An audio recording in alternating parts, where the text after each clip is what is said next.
I'm Brandon Rowe in front of Toronto Police Headquarters. City News has finally gotten a response from Police Chief Mark Saunders over what some are calling unacceptable delays in getting through to 911. We raised the question after a brazen shooting in Toronto's East End that was caught on a security camera. We also heard from a City News viewer who called 911 and said he was put on hold twice, once for more than 4 minutes.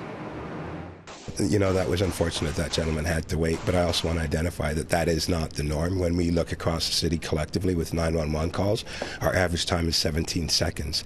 Now, having said that, I had Deputy Chief Coxon do an extensive review on communication services, and she found a couple of things.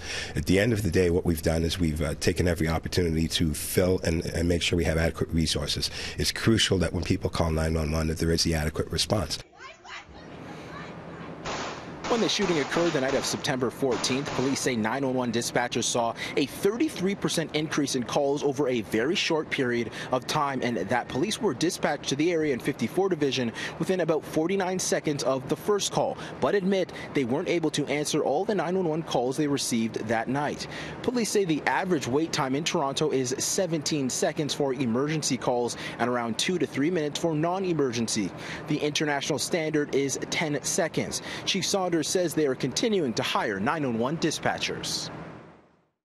Being a call taker, being a dispatcher is incredibly intense. The review also showed that now versus then, it takes 33% more time to deal with a call than it did 15, 20 years ago because of administrative processes, because of legal issues.